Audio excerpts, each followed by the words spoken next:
Hoje, internautas resgataram outros vídeos de Luiz Roberto Barroso associados a uma atuação política do ministro.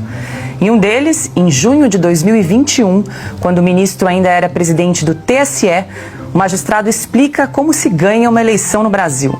Eu brinquei que eleições não se ganha, se toma. Eu queria lhe apresentar sobre a experiência. Está com som? Não, pode ser que sim, pode ser que não. Em outro vídeo, de novembro de 2022, o magistrado contesta a afirmação de que o STF era contra o então presidente Jair Bolsonaro. Criou-se uma lenda no Brasil, difundida pelas redes sociais, de que o Supremo Tribunal Federal é contra o presidente. O Supremo é a favor da Constituição e das leis. Na semana passada, no encontro de presidentes dos Tribunais de Justiça do Brasil, em Porto Alegre, Barroso admitiu que o judiciário passou a ser um poder político.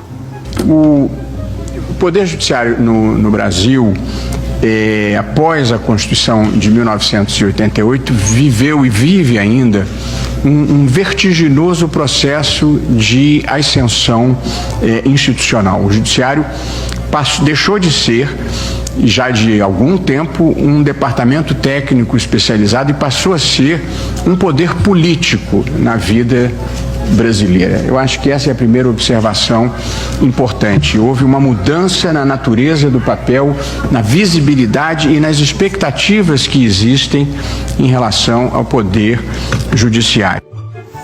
Silvio, agora eu te pergunto, diante de todas essas falas aí que nós acompanhamos do ministro Barroso, quais são as condições do ministro de julgar, por exemplo, casos envolvendo Jair Bolsonaro e outros políticos, outros parlamentares do seu espectro político, por exemplo? Pois é, Paulo. Em tese, a gente só consegue falar em tese hoje no Brasil, na nossa democracia relativa. Nenhuma condição.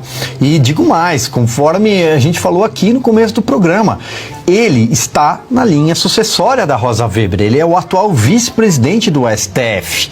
Tem idade para continuar na corte. Vai suceder a Rosa Weber. E, em último caso, é uma espécie de voto de Minerva em várias situações. E nós sabemos de que lado do espectro político ele está. Do contrário, não se sentiria à vontade para subir num palanque.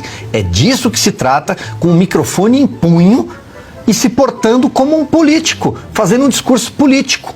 O fato é, ele tem o direito de ter as opiniões dele, políticas, sobre a sociedade, sobre questões identitárias, sobre cotas, sobre o que ele quiser.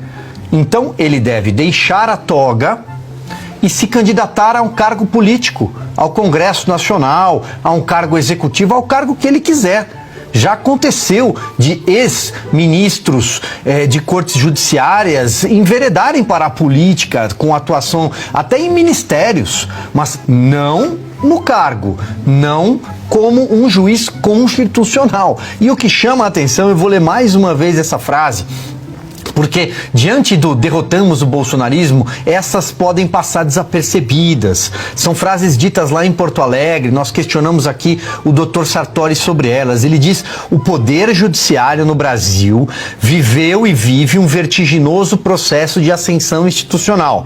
Deixou de ser há um tempo um departamento técnico especializado para ser um poder político na vida brasileira. Houve uma mudança na natureza, no papel, na visibilidade, no que se espera do Poder Judiciário. Aonde está escrito isso? Em que lugar da nossa Constituição de 1988, salvo engano, ela ainda está em vigor no Brasil, ainda é a Constituição que deve ser seguida por mais de 200 milhões de brasileiros. Aonde está escrito isso? Em que código ou lei eleitoral também está escrito isso? Onde consta isso da lei da magistratura? Em alguns casos já citadas aqui nesse programa. Da onde? É da cabeça dele. É do iluminismo, do iluministro Luiz Roberto Barroso.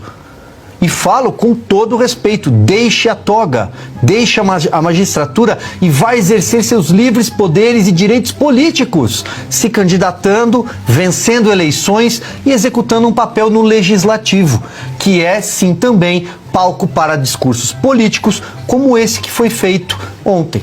Simples.